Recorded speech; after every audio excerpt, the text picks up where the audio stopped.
I'm here from our Mayor's Report. Thursday, December 2nd, standing in the Dublin Civic Center lobby right now. We've got our Christmas tree behind us. We just had our Christmas tree lighting ceremony, our holiday tree lighting. Great times here. Officially the way that we kick off the holiday season in the city of Dublin.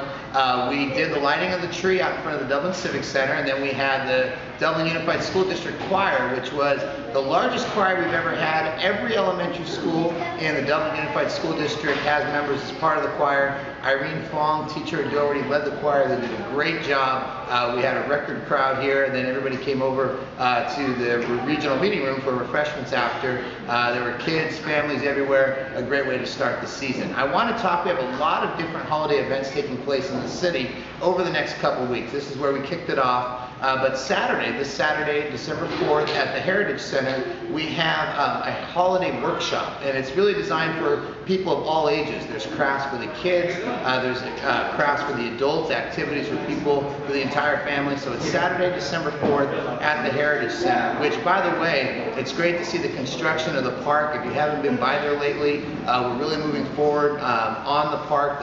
The cool branches are in. We've planted the trees, you know, the walkways are being set, the lamps.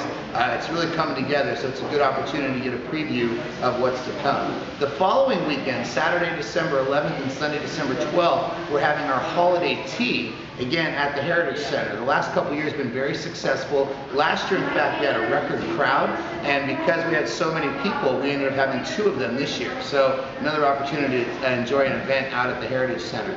The other thing taking place next Saturday, December 11th, is Breakfast with Santa. And that's at the Shannon Community Center. It's a great tradition. There's like 4 different servings, so you need to sign up if you plan on attending, but it's an opportunity. Have breakfast with Santa. Pancakes provided by the Dublin High Band Boosters, along with the Dublin Lions Club. A great tradition in the city. On Sunday, December 12th, we have a concert, a winter concert at the Dublin Senior Center. It's the Bay Bells Choir. So it's something that's really special. They came last year.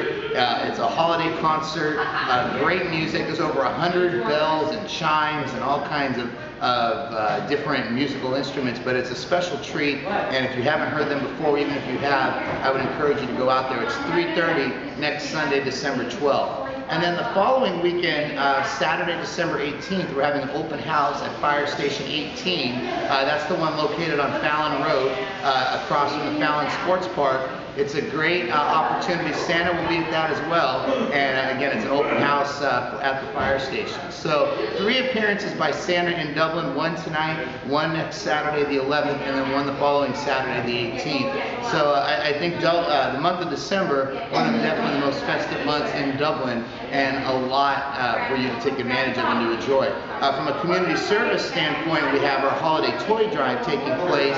You can drop off toys at the Dublin Civic Center. You can also drop off toys at any fire station in the city of Dublin. All 3 fire stations, 16 on Donahue, Station 17 on Madigan, and 18 on Fallon Road, are all collecting toys. So we're encouraging people to drop toys off. We're also collecting winter coats as part of a winter coat drive. You can bring winter coats by the Dublin Civic Center or one of the fire stations as well. So again, some good service opportunities. A couple last quick things. There wasn't any items of business for the city with Thanksgiving taking place last week. We have a busy agenda for our council this upcoming Tuesday. We'll be swearing in Councilmember-elect Eric Swalwell, along with swearing in Don Biddle and myself. So it should be a festive evening. The swearing-in ceremony starts at 5 o'clock. We'll also be honoring Kate Scholes, our outgoing council member, and then we'll have a reception following that in the regional meeting room. A couple quick items of business more at the state level. I was at 2 meetings earlier today in Sacramento.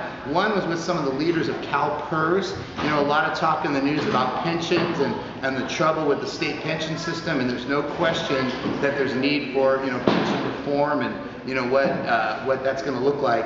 Happy to report that for 2010, a 13% return on PERS investments. So there was a lot of concern in 08 and 09 about, you know, the PERS investment system and, you know, what it meant for pensions. But this year, 13% return. The average is 7.75%. So a good return on the PERS investment. So that should help shore up at least a little bit. Over the last 20 years, the PERS and retirement fund still at 7.75%. So there's no question, again, need for reform, need for oversight, and some changes there in terms of how we fund pensions moving forward, but at least it was good to see some positive returns after so much negative news about the troubles with the system.